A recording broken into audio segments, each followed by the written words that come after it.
Afternoon, everybody.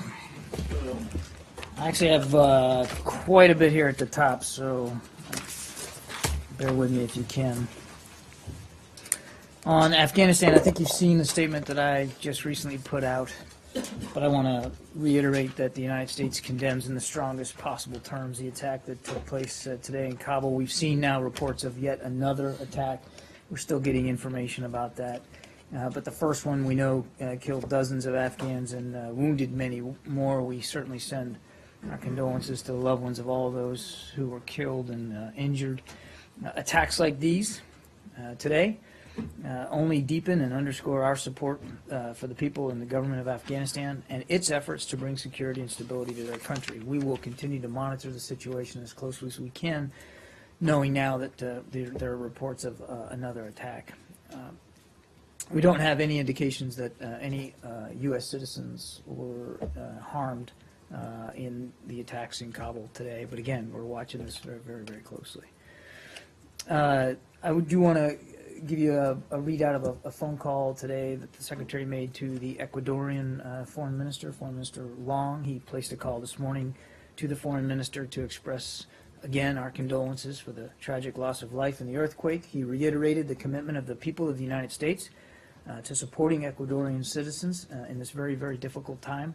He noted to the Foreign Minister that a USAID Office of Foreign Disaster Assistance team has arrived in Ecuador to coordinate the U.S. response and support, the distribution of emergency relief supplies to earthquake-affected populations. All this support was at the request, of course, of the Ecuadorian government. And finally, he made clear that we stand by and ready to assist in any way possible going forward, again, in keeping with their needs and their requests. On South Sudan, the United States is deeply disappointed by Riek Machar's failure to return to South Sudan's capital of Juba today to form the transitional government of national unity. This represents a willful decision by him not to abide by his own commitments to implement the agreement on the resolution of the conflict in the Republic of South Sudan.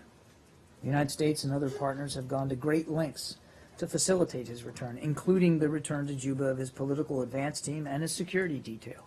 His failure to go to Juba, despite efforts from the international community, places the people of South Sudan at risk of further conflict and suffering and undermines the peace agreement's reform pillars, which are demilitarizing South Sudan, injecting transparency of public finances, and pursuing justice and reconciliation, all of which offer South Sudan a chance for renewal.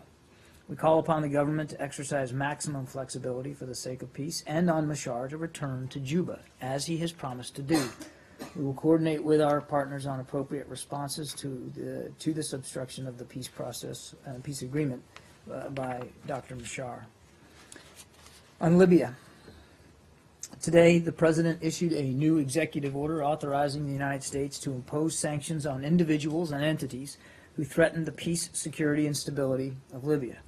This executive order allows the United States to take action against those who seek to obstruct, undermine, delay, or impede the political transition to the Libyan government of national accord, as well as those who threaten the peace, security, or stability of Libya through the supply of arms or related material.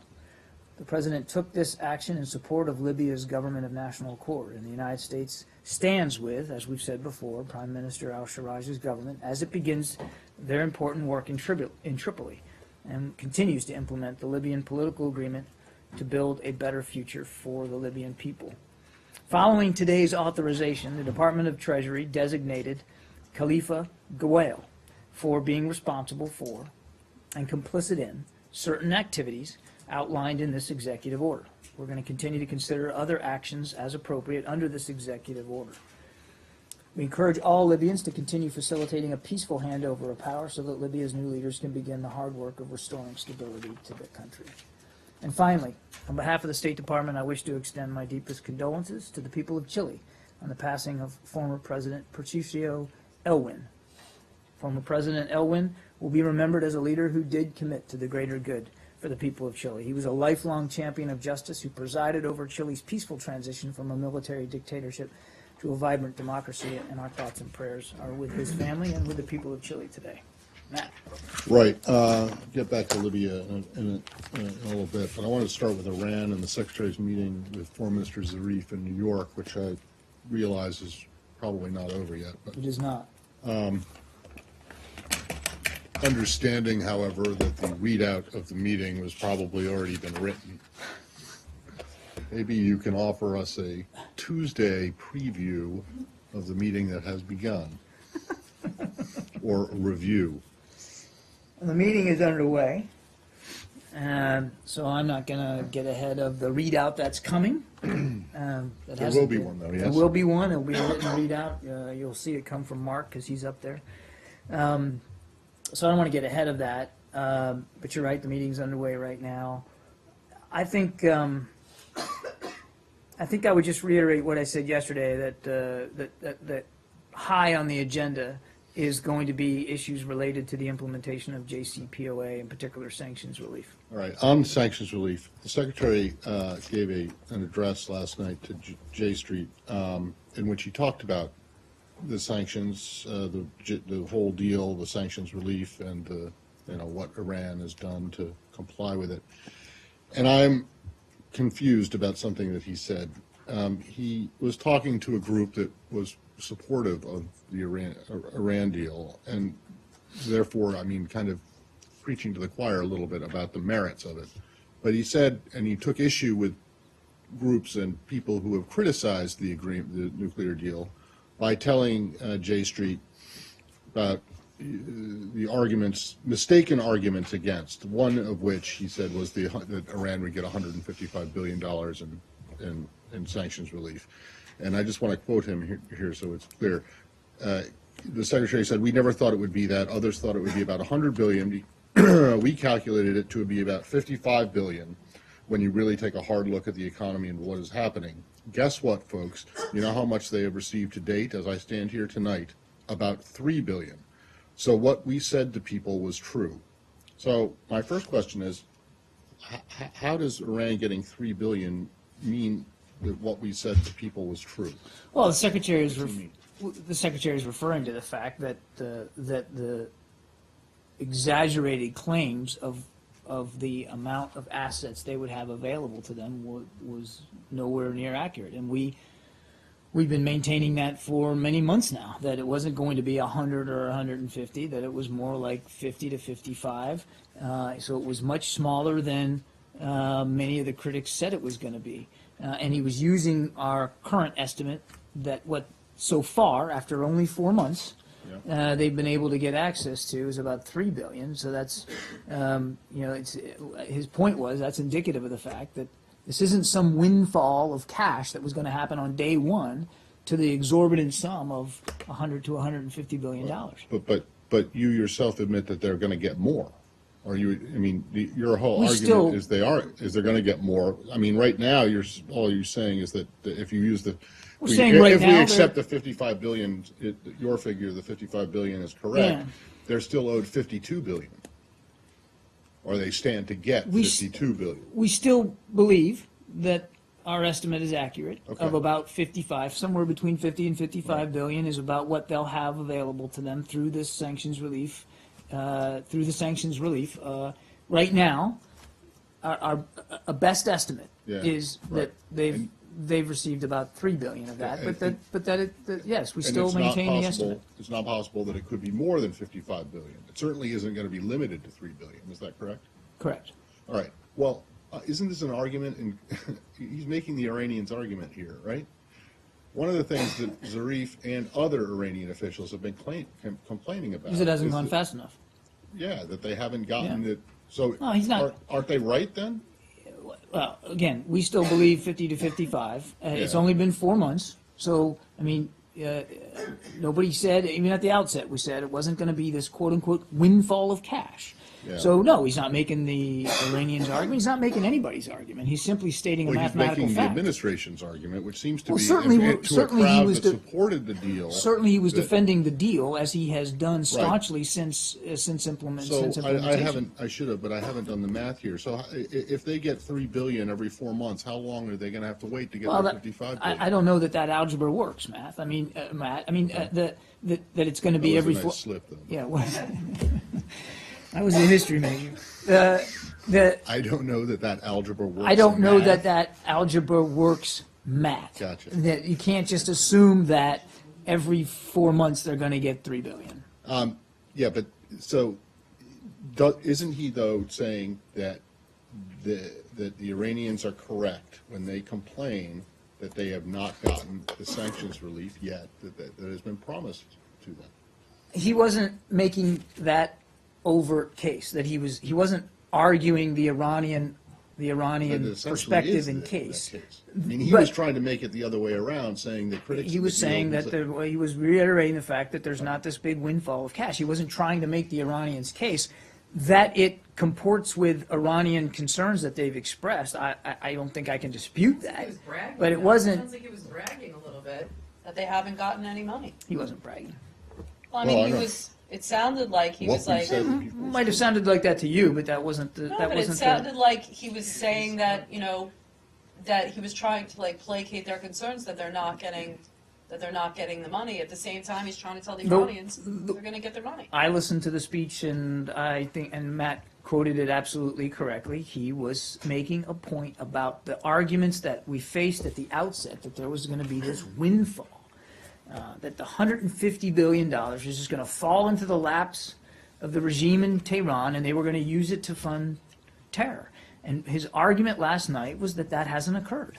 Yeah, but Kirby, why isn't And it? we said at the time that it wasn't going to occur that way. Kirby, why hasn't it occurred? Is it because of the financial restrictions that the Iranians are arguing about? I can't, honestly, I don't know, how the pace of sanctions relief is being implemented and executed. And I think, frankly, it's the issue of sanctions relief that we know that's on the minds of Iranian leaders. We fully expect that Foreign Minister Zarif will bring that up today, and again, we'll see where it goes at the end of the afternoon. Could I just follow up very quickly? I mean, just to understand it clearly, whether it's 5 or 52 or 100, we're talking about Iran's money, right? I mean, that is Iranian money. That is not American money, Correct. not taxpayers' money, not something that's not aid or anything like this. This is Iranian money Correct. that have been frozen. Yes. So in theory, why shouldn't they get it right away? Well, again, I'm not an expert on the financial system and how the money gets freed up. I just don't have that level of detail for you. All I can tell you is that, look, and it shouldn't be a surprise that over 4 months, I mean, these sanctions have been in place for a very long time. And there are lots of questions out there, not just in the domestic, banking and business communities, but internationally about how to handle this. Lots of questions. And perhaps maybe some of those questions are and the fact that they're still unanswered by or for some institutions, maybe that's one of the reasons why. I don't know. All I can tell you is that after 4 months, that's our best estimate. And nobody expected, and nobody should have expected, that it was going to be like sort of a day one. It was just all going to happen. Now, you're right. These are their funds, and under the deal, as long as they continue implementing their obligations, and they have, they're entitled to get that money back. Now, how it happens and the pace, I'm not a financial expert on that. I couldn't tell you the levers and the mechanisms that go into that. We're committed, and we have met all of our obligations. Thus far, Iran has met all of their obligations. And again, this is one of the issues. This is one of the reasons why the Secretary and Foreign Minister Zarif are meeting today to talk about this process. Very much a process kind of discussion. How can you say you've met all your obligations if they're still missing $52 billion? They're not missing the money. It just hasn't been all released to them. It's not that it's All right, not well, they haven't missing, got- so- and it's not all. It's- It's I- not I all just like seem- in the United States, like in a understand. piggy It bank just seems here to in me the that State the- Department that in we're just going to making- break open and in give to making them. this comment, it just seems to me that the Secretary is saying We- that the Iranians have a point here. So has the administration decided what it's going to do to either ease or clarify this, or to clear up this confusion that exists out there in the international financial system, so that Iran can get the money that you say it's due, which is roughly $55 billion, of which they're still missing 52. So a couple of points there. One, he wasn't making the case for the Iranians, and if you read the quote, he was simply we can argue that all day, Matt, but that wasn't the purpose. Number two, we continue to work with and consult with banking and business institutions here at home and overseas to explain to them how the sanctions relief process is supposed to work. We actually have officials that are, on the road, actually trying to inform and educate people around the world on how this is supposed to work. And frankly, we talked about this yesterday. It was one of the reasons why Steve Mull sent those letters to governors and to local Right. authorities Why to do did the you same that thing. before implementation day, while they were doing their kind of due diligence and making good on their commitments? Why weren't you putting this all in place and sending letters to the governor and sending There- people out so that the money could be released on implementation day? There were education efforts underway as we were getting there, but I think we also needed to wait to get to implementation day to make sure everything was set. And look, this is a process, and we're going to continue to work at that. I can't. What if the Iranians said to you, well, our making good on our nuclear commitments is a process. You needed. It they is a needed to- process. They I have know, said that. But there were certain things that they had to do on the outset. They had to. It took them a while. I mean, they had to work at getting. I to understand, getting to but implementation it took day many- was not. Yeah. Wasn't the day that the deal was inked. You know that. It took us a while to get to implementation day. We had to take some steps on our part. We did that. We're going to continue to meet our commitments under JCPOA, and we expect them to continue to meet theirs. But look, it is a process on both counts, and we're working at this. Can we move on to I just have one more on this. So you said in response to one of Lisa's questions, you said that there was this myth out there that the Iranians were going to get $155 billion and dump it all into terrorism and fomenting instability in the region. Back when we were in Davos, the secretary said, I believe it was on CNBC, that there was no doubt that some of the money that Iran got in sanctions relief would Right. be used to He go did to say terrorism. that. You're right. We've said that. So what's your estimate of how much of the $3 billion they've gotten so far has gone into funding terrorism or activities that We don't know. destabilize the region? We don't know. You We think don't some have a of it- way. We don't have a way. Again, the $3 billion is an estimate at best.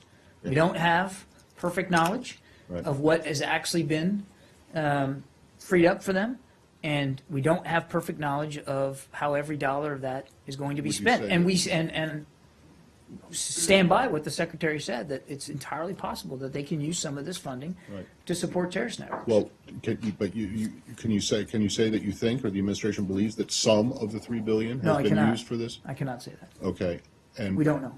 So, but you don't know. So they could have used it all. Matt, Right. we don't know means we don't know. But you don't think it's zero. You don't think it's I would not even hazard all right. an But estimate. do you assume that some of it has gone into these? We're not making any assumptions specifically with every dollar that is going to be freed up. What we do know, and we've talked about this before, is they do have significant investment needs, infrastructure and economic investment needs in Iran that we believe will tie up most of the monies that they will get back. But we can't say with certainty that they'll behave that way, that they'll spend the money that way. We just don't know. We don't have a way of tracking every dollar. Okay. Again, back to Saeed's point, it's their money. Thank you. Understand? Go ahead.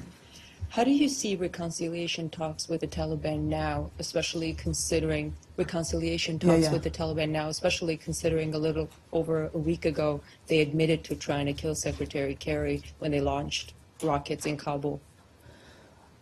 Well, I think I'll just be brief here, but I can also point you to the press conference that the Secretary and President Ghani had when we were there in Kabul. They were both committed. Certainly, the United States is committed to seeing an Afghan-led reconciliation process succeed. And to date, it's been very difficult to get it going. And there's a certain onus, obviously, on the Taliban to be willing to participate in that process and to do so in a constructive way. And we haven't seen that happen yet. But you still want them to participate. And I'm sorry. You still want them to participate? Of course we in it? do, yeah. And the attacks, such as we saw today, the one you mentioned the evening that we were in Kabul, certainly are worrisome. And as I said at the outset, underscore our commitment to continuing two things. One, our support for the military mission there, the NATO mission in Afghanistan, and he got a briefing by General Nicholson while we were there, and our support to President Ghani and his political efforts, as well as his efforts to restart the reconciliation process. Nobody said it was going to be easy, and we're mindful of the threat that the Taliban continues to pose to the people of Afghanistan. But, I mean, this is just the beginning of the fighting season, and don't you think you kind of have an answer in terms of their willingness to join, a peaceful reconciliation process? This is not some small attack. This is one of the largest attacks in some time. It's at the beginning of the fighting season, and it pretty much sends a signal that they're going to keep going through the fighting season. And the president has already announced that he's planning on withdrawing a good half of the troops by the end of the year. So at what point do you take no for an answer? I don't think that we're at, as you put it, no for an answer. And You don't think if the attack today reflects an unwillingness to join reconciliation it certainly process? doesn't do anything to advance the reconciliation process, Elise, but it doesn't mean that the effort to try to get it restarted is dead, or that President Ghani should just give up and quit trying.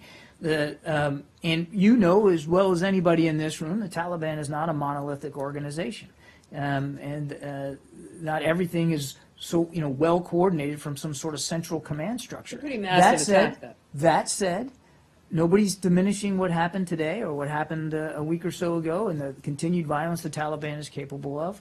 And we're obviously mindful that thus far, whether it's in word or deed, they've proven reluctant at best to advance a reconciliation process. And but that doesn't mean we're going to give up on it. What about in terms of the president's decision to withdraw? Let me just say one more thing on that. And because we've talked about this before. To the degree that they continue to use terror as a tactic, they will remain legitimate targets of the Afghan National Security Forces, and further justify and validate our counterterrorism mission there in Afghanistan. So it's not like they're being given a free pass here. Go ahead. In terms of the size of the attack and the inability of the Afghan intelligence forces or ANSF to prevent it, what does that tell you about their kind of readiness to have this drawdown, especially since it's the beginning of the fighting season, not the end? I mean, the president's going to, if the president is going to make good on his pledge to withdraw the troops, he's going to have to start doing it, not in several months. So you mean our readiness? Yeah. I didn't, No, the Afghan readiness to have. Yeah. for us to lead. For the Well, US to again, lead. you heard President Ghani last week say that he fully respects President Obama's prerogative here in terms of determining force levels. And I don't want to stray into DoD equities, but since it did come up in the press conference in Kabul, I mean, I'll just restate what the Secretary said, which is that this is a decision that rests with the Commander-in-Chief and in consultation with his military commanders. He has made it very clear that he is going to be willing to listen to his military commanders and weigh their advice and recommendations which, as far as I know, have not yet been made. You're right when you said the president decided to go down to about 5,500 at the end of the year. He's also supportive of General Nicholson's desire and effort as the new commander to review the operational landscape and to provide recommendations going forward. As far as I know, that work is still ongoing, and when the general puts it forward, I'm sure that the president will consider it seriously. But I don't know, couldn't even begin to predict what that might be. Can I change topics? Sure, Okay. On Afghanistan, one more. sure. Earlier today, Russia's presidential envoy for Afghanistan said Russia would no longer consider the Taliban as terrorists and would recognize them as a political force if the Taliban accepted the constitution, ceased hostilities, and cut ties with extremists. And in addition, Russia would want the decision to be approved by Afghan government and UN Security Council. Do you think this is helpful to the reconciliation process? It's pretty darn near identical to the approach that we've taken with respect to the Taliban. So I certainly wouldn't say it's unhelpful. I mean, we've long said that we're not gonna, just by being a member of the Taliban doesn't mean you are in fact a terrorist and therefore are in fact going to be a target of military activity by the Afghan National Security Forces. If you're engaged in acts of terror, if you pose a threat, then obviously you become a legitimate target. So the way you've couched it there, if that's indeed how they have, that's very similar to the approach that we've taken now for about 2 years. And would you welcome that you and Russia are being more aligned, are in alignment on this? Would you welcome this?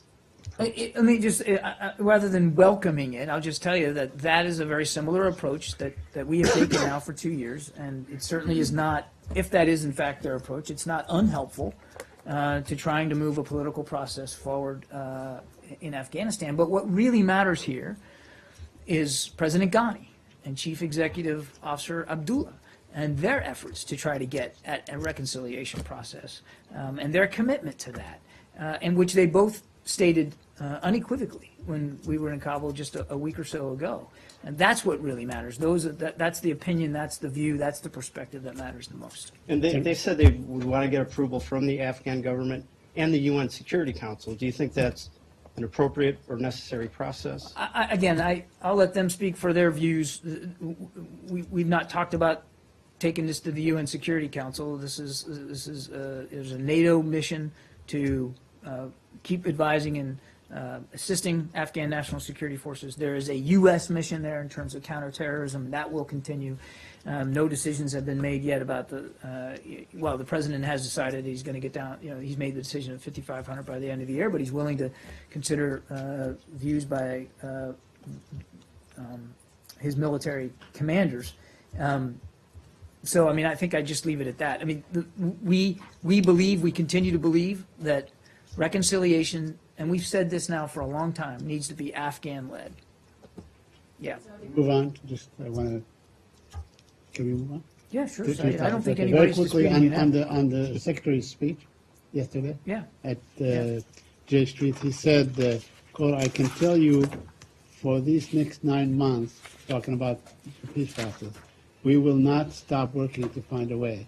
And he went on to say, "And so we will continue to advance the two-state solution as the only solution because anything else will not be Jewish and will not be democratic, and we understand that," unquote. Now, does he have, is there something in the offing? Is there going to be some sort of an initiative that the Secretary might undertake, perhaps either, because we're talking about a very short period of time. The Secretary is very mindful of the time left while he has in office, and he's also mindful of the importance of this issue. And I don't think I can improve upon his words from last night, that he is very committed to continuing to try to work to get to a two-state solution. Does he have an initiative or an announcement to make? I have nothing for you on that today. I can just tell you that the point he was trying to make last night was that for as long as he's the Secretary of State, he's going to continue to work on this and work as hard as he can.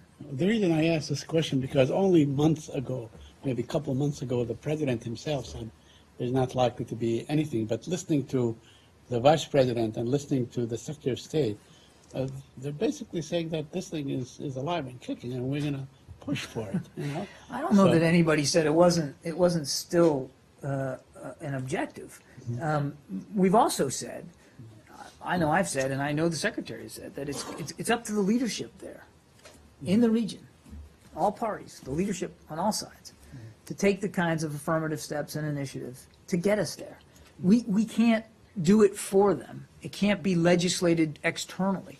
It has to be something that they decide to move forward on. And as both, I think, as both the Secretary and the Vice President said last night, it's difficult to see that way right now because that sort of leadership isn't being fully exerted. But that doesn't mean that we aren't still committed to it, that we aren't still going to try to help them get to a position where they can make these decisions and they can take the kinds of actions to reduce the violence, restore the calm, and move forward.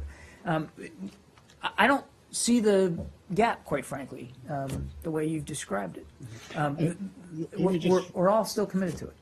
Just a quick questions related. Abbas, president of the Palestinian Authority, said in Germany that he denounces all forms of terrorist activities. Is that enough? I mean, he was talking about the bus bombing yesterday in Jerusalem. So first, if you have any more information on the bus bombing, and second, is that enough by Abbas just to say we condemn or we are opposed to all acts of terrorism, whether it's against Palestinians Well, we certainly or welcome Israelis? we certainly welcome the comments. That's obviously encouraging, but as I've said before, words are not going to be sufficient. As it's not just about rhetoric. It's about action. It's about deeds. It's about real leadership, getting us closer to a two-state solution. That's what we really need. So, yeah, I mean, obviously, we welcome those sentiments, and we would associate ourselves with those sentiments. There's no justification for terrorism. Now, on the issue of the bus attack, I don't have any additional information on this. Israeli authorities are investigating this. They are treating it as if it is an act of terrorism. We have no indication that it isn't, in fact, an act of terrorism. But I refer you to Israeli authorities for any kind of updates. Can we change the Finally, I subject? promise this is really a quick one. The journalists, Palestinians and international journalists, are saying that they are now receiving protection equipment in Gaza, like PPEs, personal protection, or flak jackets, or shields, or something like this. Do you have any? First of all, you have any information on that? Or would you encourage the Israelis to allow this equipment to protect journalists that report on Gaza? I don't have anything for you on that site. I'm sorry. Can we change the subject? Question, it'll be quick because I think you're going to have to take it. Yesterday, a group of 20, I think it's 28, but I might be counting wrong, senators wrote to the secretary saying that the UNFCCC, the UN Framework Convention on Climate Change, one of the secretary's big interests, Yeah. has admitted as a member the state of Palestine, which the senators say would trigger U.S. law, meaning that bars the United States from funding UN agencies or affiliates which recognize the state of Palestine. I know that this letter was just sent yesterday, so I don't expect you to have the full answer now. But I'm wondering, one, does the administration believe that the UNFCCC is a UN agency or an agency or affiliate of the UN that would be covered by this U.S. law? And two, if it does, will it stop any funding for it as the law calls for? Well, we are aware of the letter, but you're right, Matt. I'm going to have to take that, and I'll get back to you on that. You want it to change? No, okay. Can we stay on in Israel? Yesterday, Jordan has decided to call off a plan to install surveillance camera at Jerusalem Holy Site. Do you have anything on it? Yes, I would ask you to consult yesterday's transcript. Thank you so much. I dealt with it. I dealt with it extensively yesterday. I don't think I can improve upon my eloquence. Has the secretary, did the secretary make any calls this morning on Syria peace talks? Not that I'm aware of. The only call that I'm tracking is the one to the Ecuadorian foreign minister about the earthquake. Okay. I'm not aware of And do you believe that the opposition says that the truce has ended? There's been airstrikes that killed 40 people in this marketplace in opposition territory. Do you know is the U.S. ready to say who actually is responsible for those? I've seen the reports of that. It is our understanding at this time that it was most likely regime forces, but information is still coming in. So I want to be a little careful here in how I couch that. And it has been, as we've said, by and large, the majority of the violations have been by the regime. We have reason to believe at this point that was the case with this particular bombing. Do you believe that these peace talks, the opposition has basically said that the talks have been suspended indefinitely, not just to Friday, Do you really believe that under these circumstances and in this atmosphere that those talks can take place and come to a conclusion You mean this week? this week or the next few weeks? You want to try it? While I'm just- while the regime is violating this, as you said, it appears that most of the violations are theirs. While the regime is violating, Yep. do you think it's appropriate for talks to continue, or should there be some kind of consequences for the regime and to change their calculus, as the secretary always says, to bring them back to the table in earnest? Okay, there's a lot there. The short answer is we continue to believe in the political process and in the importance of these talks. What the special envoy said yesterday was that both sides had agreed to stay in Geneva, that talks would be paused. So there are no active, as far as I know, no active talks going on right now, but they are still there, and that they all agreed they would sort of reassess the way forward on Friday. So that's one. Number two, nobody ever thought that with this new round of talks that all the problems would get solved. The goal was to start, and the key word there is start, having a conversation about the political transition itself. And they did start. Now, obviously,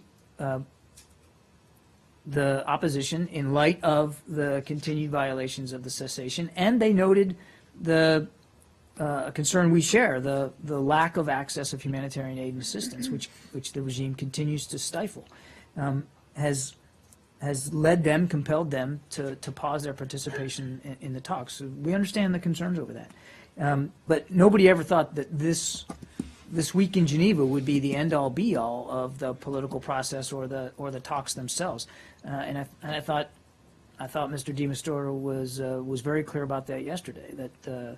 That when we started, both sides were very, very far apart. They are still very far apart, and he had no expectations that they were going to draw dramatically closer this week in Geneva, and that there will have to be many more rounds of discussions before we can get to any progress towards, further defining the political way forward. I think everybody is mindful of the difficulty here. Now, to your point, Elise, obviously, when there still continues to be violations of the cessation, and there continues to still be people that are being barrel bombed and gassed and denied basic food, water, and medicine, that makes it very difficult for the opposition to participate fully in these talks, and we understand that, which is why the cessation was so important to have it in place.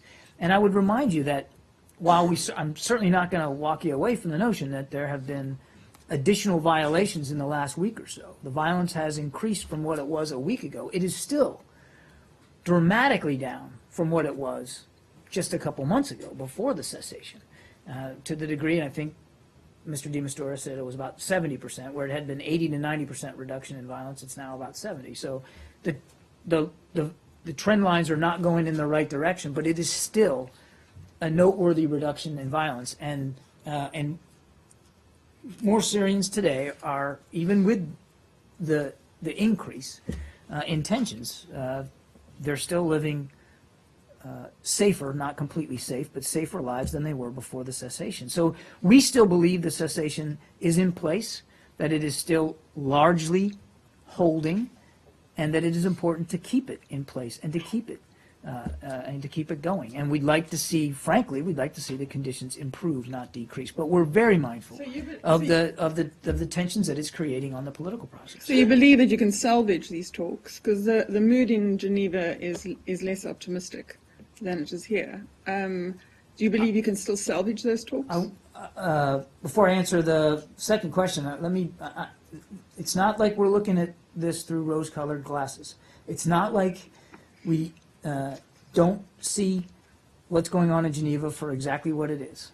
We have, our special envoy, Michael Ratney, is there. He's monitoring this as best he can. He's not a participant, but he's there.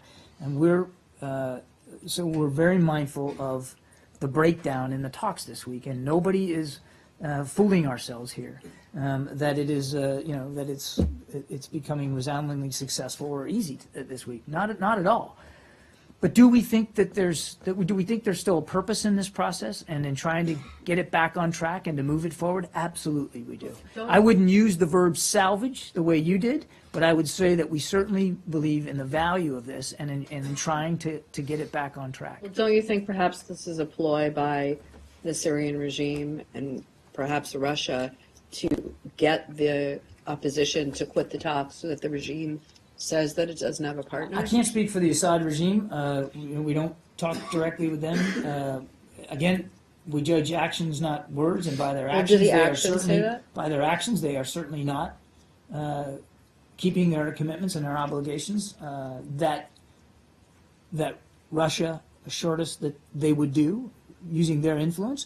I would tell you that the Russian government remains, again, from the communications that we've had directly with them and with Foreign Minister Zarif, they remain committed to this political process. Right, but what I'm saying is, and this is what Stefan de Mistura kind of said last time when the opposition had to leave the talks, or they didn't start on time, because they were saying, and there were U.S. officials that were saying the same, that what the regime was doing was maybe there was a technical cessation of hostilities, but they were pushing the opposition with violations so that the opposition would leave the talks, and then the regime would say, well, we don't have a partner in these talks, and go back to its full-scale assault. So are you asking that Russian support Are you for afraid this is the Assad- beginning of a pattern that is trying to push the opposition out of talks? We certainly hope not.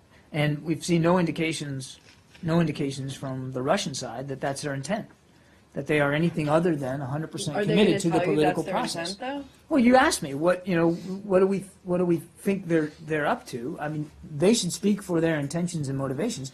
Everything they've said and everything we've seen coming from the Russian side is that they remain committed to the political process and to seeing it succeed. Kirby, I just want to go So back to I don't know how else to put it. I just want to go back to something you said. So the opposition says that the truce has ended, but you're saying that it's largely still holding. The cessation of hostilities, Yeah. that's what we call it, Yeah. is still holding. It is. Now, it's fragile, but we continue to see that it's still holding. I don't understand how you can say the cessation of hostilities is in place or is holding, and then the next sentence later say we're not looking at this through rose-colored glasses. No one believes that it's holding. I mean, it might exist on a piece of paper someplace, but if you look at the statements coming out from the opposition and the government accusations of rebel violations, I mean, you're the only one who thinks that it's still there, still exists. I don't think I'm the only one, Matt. All right. Well, maybe there's some blind guy, in somewhere. No one.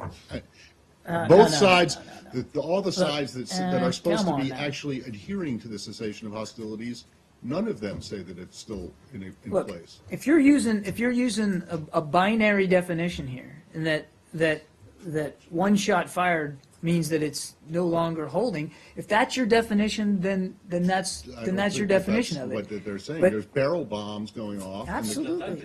I mean, my God, this isn't. Guys, you don't- How about the binary you don't equation, have to- true or false? How's that? No, Does you that can't, work for you? because you can't You do it can't? that way. And you're not telling me something I don't know. I've been saying it for the last few days. In fact, I said it yesterday. We continue to see that the regime continues to violate the cessation and does continue to drop barrel bombs. And we do think they were responsible for this terrible attack today. That doesn't mean that the cessation isn't holding in other places inside Syria. There have been violations of the cessation since the day it was announced. And you've always placed the blame on the regime. I mean, Largely. you know beyond the shadow of any doubt that most violations are committed by the We regime. still believe most of the violations are how from do the you- regime, how- but I'm not saying they all are. And folks, it doesn't, just because there are violations, and it doesn't mean that we don't take them seriously, it doesn't mean that we don't recognize the impact they're having on the political process. We do. And I still maintain that we're not looking at this through too optimistic of a view here. We recognize the challenge that it's placing and the stress it's placing on the political process, but it doesn't mean that still, and I can point you back to what the special envoy, the UN special envoy, who isn't blind, who said himself yesterday in Geneva that 70%, there's still a 70% reduction of violence in the country, and that he himself felt that the cessation was still holding largely. But he also said, as I've said today, it's fragile. We recognize that. If the opposition has said that it's over, if they launch loads of attacks tomorrow, there'll be violations of a cessation of hostility that they don't no longer recognize. Well, look, I'm not going to guess about what's going to happen on the battlefield tomorrow. But if they say they're no longer party to a cessation, why would we hold them to anything? Well, let's see where we are tomorrow. Would you- I'm not going to guess about where things go Would you tomorrow. urge them to go back to the talks if we were maintaining a 70% reduction level? Or do we have to wait till we get I back don't to a think we're 90% tying reduction level? participation in the talks to a certain percentage level of violence. We would like to see, But do you that we would today like to urge see- them back into the talks? we have continued to try to urge them to participate fully in the talks, absolutely. We also, that said, recognize the concerns and the stress and the pressure that they're under, given the regime I don't violations. think that the concerns and the cessations that exist at this moment that you've already acknowledged are sufficient to warrant their walkout then. I'm not going to make a judgment about their decision. They've made this decision. We understand the concerns and the frustration that they have expressed. We obviously would like to see the talks continue, recognizing, of course, that the more that the regime violates the cessation and the more the regime prevents the delivery of humanitarian aid and assistance, it makes it that much harder for them to do that. Are we continuing to encourage their participation in this despite the violations? Absolutely we are. It would be ridiculous for us not to. But that doesn't mean we don't also understand their reasons and their frustrations. Will plan B, you know, if the talks fail completely, will plan B to go full steam ahead on arming the opposition? I'm not going to... Because that's what's being said. Saeed, I know what's being said. Our focus is on Plan A. That's where the Secretary's head is. That's what his focus is on. Is on making sure the political process moves forward. Are we all? Or on Syria, and this is directly related to the U.S. government actions. So from this podium, you and other spokespeople have lauded the work of the Syria Civil Defense Group that is known as the White Helmets. You're familiar with their work? They're the guys who rescue people from attacks. Okay. You're not familiar with them? I'm not an expert in this particular group, but Okay, well, it's a group that has been praised by the U.S. government, including you, I believe, from this podium, certainly Mark. Anyway, the head of this group was supposed to come to the United States to get an award from Interaction, which you might know is a big umbrella group for NGOs. Last night, as he tried to get in, he was denied entry. This man's name is Raid Salah. I'm wondering if you can explain why he would be turned away from the United States. I cannot. I've not seen that report, and Can you check and it can't out? comment. I can, but I would also, remind you again, it's ICE and Department of Homeland Security that makes these kinds of decisions, but I can't confirm it. Don't you work with them on this kind of stuff? He clearly had a visa. He presented himself to U.S. authorities. Our job is to So work. you gave him a visa. Our job is to work the visa process, Can but you- the decisions about entry made on site are made by Homeland Security Department and ICE, and it's not as if there's at that level, at that tactical level, there's some sort of muscle and sinew connecting them to here to Foggy Bottom on this. These are decisions that they have to make. So I will check into it, but Thank you. my guess is that we're going to refer you to Well, they ICE don't, on this. okay, they don't do briefings like this once a week, let alone 5 days a week. So if you could push them, it would be great to get an answer on why he was denied. We'll take the question Thank and you. we'll refer it. Are we good on Syria? No, a couple more. Whoa, back there. You got me fooled there, Pam. You're normally over I there. know. First of all, concerning the Syria ceasefire task force that the U.S. and Russia are chairing, any indication on when we'll hear back from them with initial findings on some of these violations that they're looking into? And then secondly, one of the other things that the opposition group called for today was a renewed push from the International Syria Support Group to intervene in the humanitarian crisis and also look into what it says are the regime ceasefire violations. Are there any behind-the-scenes talks going on when this group might meet again? Well, I don't normally talk about behind-the-scenes talks of any kind, but there's there's not an expectation that the cessation task force is going to issue some sort of final report. The job is to catalog and to document and to analyze as best we can, violations of the cessation, and to do everything we can to present in real time what we're learning, to try to get them stopped. It's not a task force in a military sense that they're going to go out and physically stop cessations. That's not the purpose. As for humanitarian aid and assistance, there are predominantly the UN, but other international non-governmental agencies that are trying to get the aid and assistance to people in need. What we need is the regime to allow that access to occur, and thus far that's proven very, very difficult. But there are bodies already there, set up and organized to deliver these goods. At some point, will we see something public from the ceasefire task force on what it has been cataloging? I'm not aware of any a public report, as I said, that the task force is prepared to submit or to distribute. I don't know. Is that because I don't know. you don't? Is that because you don't agree on who is responsible? That you're not making these findings?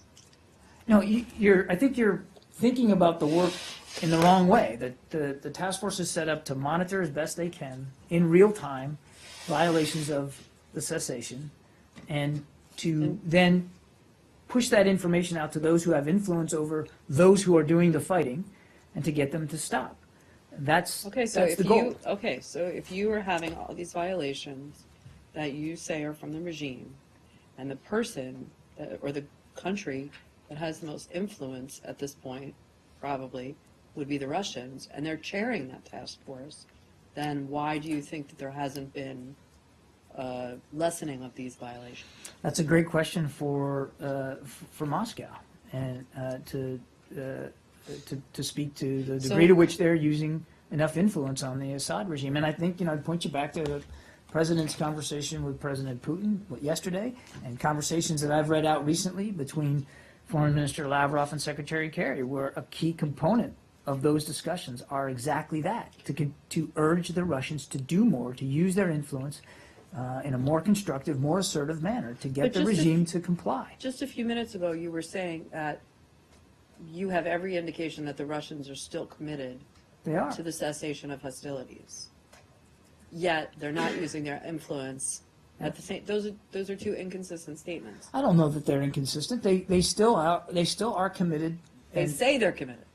They still say they're committed to the political process in Geneva.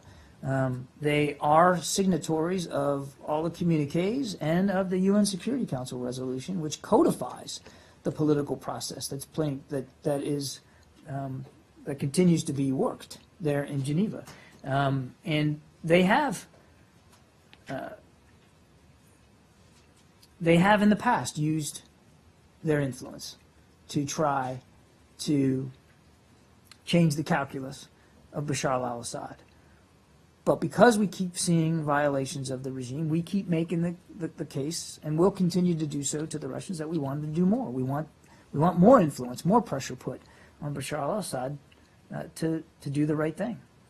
So it's not inconsistent. It's a matter of degrees. That we think they can do more doesn't mean that they aren't intrinsically still committed to seeing the political process The political succeed. process, and I understand that the two are linked, but you can be. Let's just take the political process off the table for the minute. They're signatories to the cessation of hostilities and are a chairman of the task force on the violation of these hostilities. That's right. Yet the violations are continuing. So how can you say that the Russians are committed to keeping the peace and lessening the violence when they're not putting pressure? When you're saying also that they're not putting pressure on the We still Syrian believe regime? they're committed to the process, Elise, but we want them to use their influence more assertively to get Bashar al-Assad to comply. I mean, they're both true. Again, it's not like we're giving them a free pass here. I mean, we continue to make this case with Russian leaders. Just one more. Ukraine? Let me go back here. Go ahead. Do you have anything on the high-profile Ukraine female pilot who is soon to be released, according to announcement from the Ukraine president? And her lawyer said that as soon as the end of this week, she will be released. I don't. I mean, we still want to see Nadia Savchenko return to Ukraine and to her family where she belongs. We still maintain that she's been unjustly detained, but I don't have any additional information. You may refer me to the White House, but you want her to try. Yesterday, there's a phone call between President Obama and Russia President Putin. Do you know if this is discussed during the conversation? I would point you to my colleagues at the White House to speak to the president and his conversations. Do you see her release coming? Do you think Russia is going to get some political and economic gain out of this? You're asking me to predict her release. I can't do that. We obviously continue to call for it on the face of it. She needs to be returned to Ukraine. She's been unjustly detained. I got it. I got your hands up. Just give me a second. She needs to come home. Period. And but I can't be predictive. I can't tell you what the odds are, or I've seen these press reports that you're referring to. I can't speak to the veracity of them. We continue to make the case that she needs to be returned. She needs to come home. Are you aware of any of the prisoners or hostage swap plan on the way between? I've seen press reports only. I have nothing to confirm one way or the other about this. So I just don't have anything for you on that right now. Go ahead. Okay. On China, do you have any comment on the landing of a Chinese military aircraft on Fire Reef from Sunday? Seen reports of that. It's difficult to understand why they, if it's true, and we have no reason to doubt it, that why they would use a military aircraft for, some sort of medical treatment mission or evacuation or whatever it was they were doing. It's difficult to understand why they needed a military aircraft for that. So, again, we continue to make the case that militarization of outposts in the South China Sea is counterproductive to peace and stability in the region. But I'd point you to the PLA to speak to why they chose this particular aircraft for that particular mission. It's difficult to see why it was necessary from our perspective. So the Civilian plane, you would not have an issue? It's if you have I mean, ill the workers. U.S. runs medical trips on military aircraft all the time. Look, we're not going to deny medical aid to people that need it. So, all I'm saying is that it's difficult to understand why it had to be a military aircraft. My question is your issue is the fact that it was a military aircraft, or your issue is the fact that it was a plane, any plane at all, Well, landing on the reef? as I understand it, Yeah. the workers were working on further infrastructure improvements of a military nature. So that still's a problem, right? But if they're sick and they need help, Right. we're not gonna So they should we're not fly gonna on a take an issue civilian with them getting help. We're simply asking the question. It seems odd that it had to be a military aircraft when it could have easily just been a civilian aircraft to get these folks the help they That's needed. just kind of odd. I mean, what difference does it make what kind of plane it was? One could argue that it's just another sign that the Chinese are willing to keep militarizing the effort in general. But couldn't it also be a sign that a military plane happened to be the one that was to get there? Could very well be, quickest? which is why I Fastest. said All it's right. difficult to understand why it had to be a military aircraft. Rocket. Yeah, Foreign go ahead. ministry officials have responded and said that it shouldn't be surprising given that it's Chinese territory. Do you have a response to that? I'm not going to respond in any other way than I've already done. I think I've reacted to it. Yeah. In return for the recent military assistance, the Pentagon says they expect the Peshmerga to play, quote-unquote, a critical role. Do you share that as the State Department, that the Kurds will be an important element to retake this Arab city? Because there has been some historic animosity. And do you think they will be welcomed by the Arab civilians in the city? No, I can't. Look, you're asking me again to predict the future. They have played a vital role thus far in the fight against Daesh.